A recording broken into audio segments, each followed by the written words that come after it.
अस्सलाम वालेकुम दोस्तों, पेपर हो चुका है आज बीकॉम का EMU का। बात करेंगे इनके आंसर्स की। दोस्तों काफ़ी फेमस कोर्स है ये। सब्सक्राइब आपसे उम्मीद आप कर लेंगे, नहीं कि तो बेल आइकन दबा ताकि ऐसी वीडियो आपका टाइम पर पहुँचे। इसके बाद की वीडियो में बात करेंगे हम कट ऑफ के बारे में। तो चलते हैं दोस्तों पेपर की तरफ। दोस्तों पहला पार्ट आपको आया था इंग्लिश। दोस्तों पहले का आंसर होगा हंग, गिल्टी विल बी हंग, इसका आंसर ये होगा। तो दूसरे का दोस्तों आंसर होगा I have been suffering from fever since Monday last, इसका ऑप्शन सी होगा। सेकंड थर्ड सवाल दोस्तों आया था the new director took over, इसका होगा took over in April. Next दोस्तों सवाल आपको आया था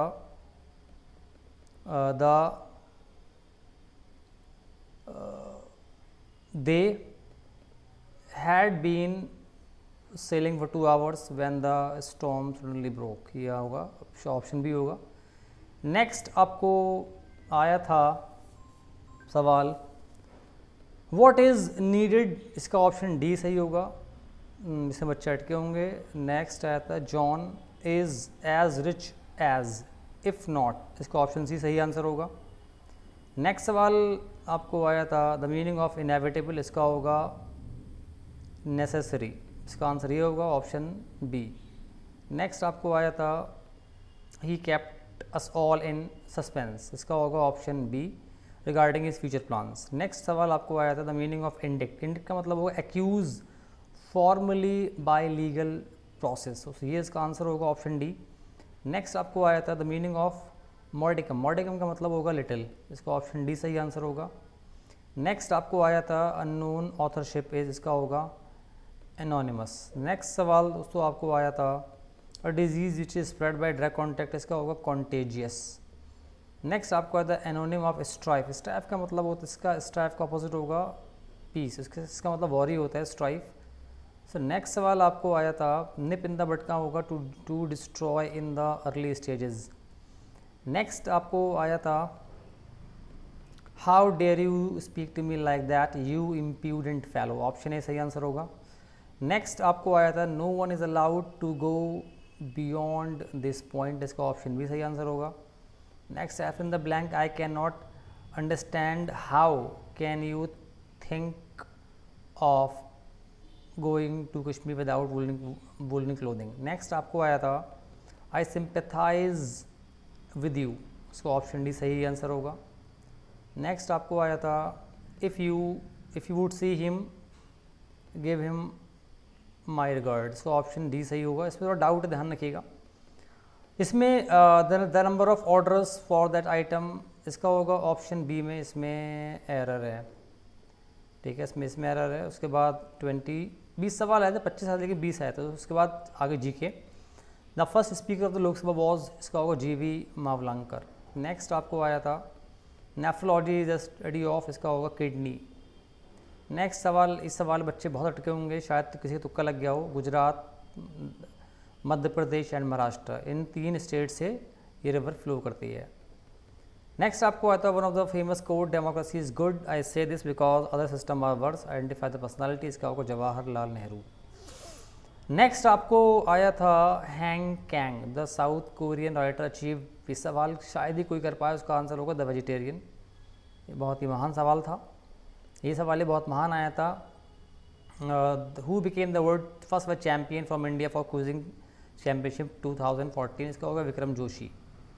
नेक्स्ट आपको आया था सवाल 27 London is situated on the banks of the river, इसका होगा Thames. Kyoto protocol is associated with, इसका होगा इन्वायरमेंटल प्रोटेक्शन। नेक्स्ट सवाल आपको आया था the instrument use to measure earthquake, इसका ध्यान रखिएगा, इसका answer none of the above होगा, क्योंकि मेजर करने के लिए जो है उसकी इंटेंसिटी क्या है वो रिक्टर स्केल होता है, लेकिन ध्यान रखें सीज़मोग्राफ जो है ना वो डिटेक्ट करने के लिए होता है, मतलब अर्थक्वेक आया या नहीं आया। यहाँ पर क्या रहा है मेजर, मतलब कितना स्ट्रॉन्ग था, तो मेरे ख्याल से इसका ऑप्शन डी सही आंसर होगा। नेक्स्ट आपको आया था स्टैचू ऑफ लिबर्टी, ये है USA का, ये सवाल तो आसान था। तो चलते हैं नेक्स्ट सवाल पे दोस्तों। ये आ चुका है आपका, तो इसका आंसर जो है मोस्ट प्रोबेबली इसका आंसर डी होगा, लेकिन थोड़ा डाउट है, इसमें ध्यान रखिएगा दोस्तों। अगला है window dressing is applied in case of, तो इसका आंसर जो है लार्जली इसका आंसर जो है ना चारों ले रहे हो कि थोड़ा सा आपको सेल्स को प्रमोट करने में भी होता है, एडवर्टाइज भी करते हो आप, और पर्सनल सेलिंग में। इसका आंसर ऑप्शन डी ही हो सकता है दोस्तों, लेकिन थोड़ा डाउट है इसमें, 95% ठीक है। तो इसका होगा इनफॉर्मल ऑर्गेनाइजेशन। सो नेक्स्ट सवाल आपको आया था दोस्तों, इसका आंसर होगा the famous book the philosophy of management, ये होगा ओलिवर शेल्डन। नेक्स्ट आपको आया था NSE commenced future trading in the year 2000। Next सवाल आपको आया था which is the cheapest method of selling new securities, direct sale to public through prospectus. Next सवाल आपको आया था MCX-SX। सो MCX-SX ऑनलाइन ट्रेडिंग दोस्तों ये मार्केट है। MCX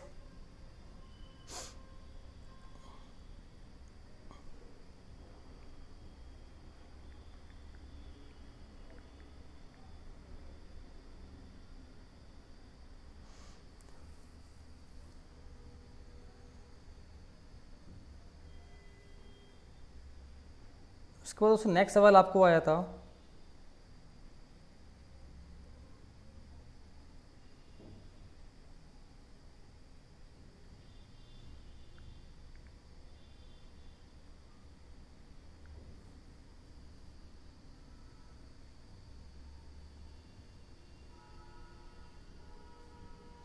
तो ये आपके स्टॉक एक्सचेंज है ये।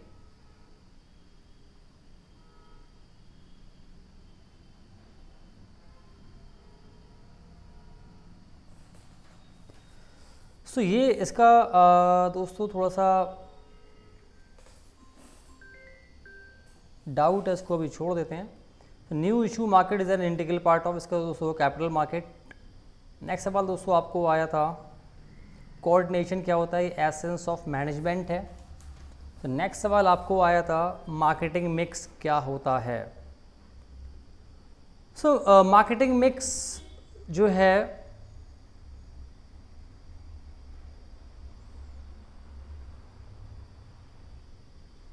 मार्केटिंग मिक्स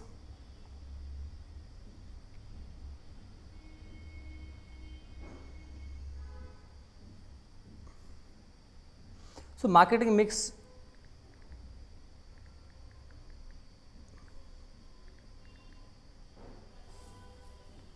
तो ये कॉम्बिनेशन ऑफ आपका डिसिप्लिन होगा इसका आंसर, क्योंकि ये कई चीज़ों को एक साथ जो है लेके आता है। उसके बाद नेक्स्ट आपको आया था इनमें से कौन सा मैनेजमेंट का प्रिंसिपल जो है टेलर ने नहीं दिया, तो इसका होगा maximum not restricted output. Next आपको the consumer protection act 1986। Next आपको आया था इसका होगा delegation of authority, propounder of administrative management is, इसका होगा Henri Fayol. Treasury bills are, ये होगा दोस्तों शॉर्ट टर्म फंड के लिए होता है ये। नेक्स्ट आपको आया था इसका होगा टर्नओवर, इसका होगा टर्नओवर। नेक्स्ट सवाल दोस्तों आया था equilibrium price, market demand and market supply are equal. Which are the following goods like to have perfectly inelastic demand, इसका होगा सॉल्ट। जो largest private sector bank HDFC bank, इसमें से कौन सी नेशनल इनकम है, NNP@FC। For a competitive firm long period normal price will equal total cost of production only. Narasimhan committee was related to banking structure. Globalization of financial services, इसका होगा IMF, international monetary fund. Next वैसे दोस्तों answer होगा revenue deficit होगा most probably, ध्यान रखिएगा, इसको check कर लीजिएगा एक बार। So in order to control credit CRI should be increased, ये दोनों आप बढ़ाएंगे। नेक्स्ट सवाल दोस्तों आपको आया था डिसइन्वेस्टमेंट को क्या बोलते हैं, इसको बोलते हैं प्राइवेटाइजेशन।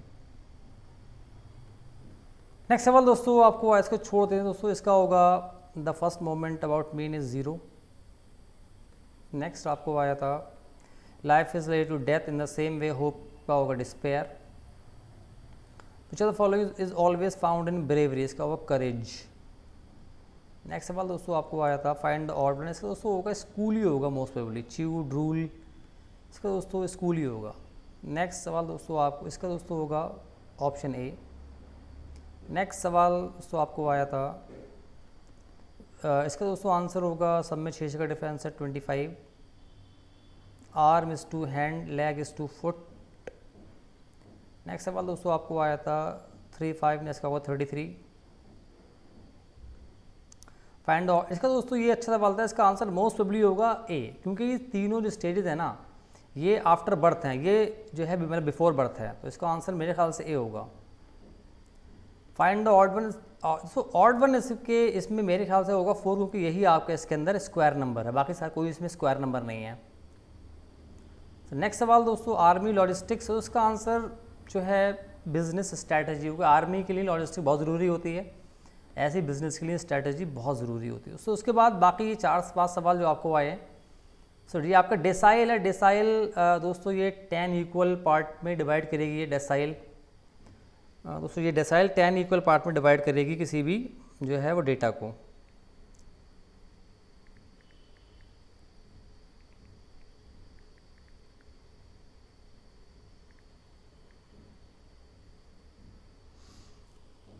तो नेक्स्ट सवाल दोस्तों आपको आया था a number express as a proportion of a base value is known, so इसका answer most probably index number होगा। ध्यान रखिएगा वो इंडेक्स नंबर में एक बेस ईयर होता है, उसके बाद ही आप चीज़ों को नापते हैं।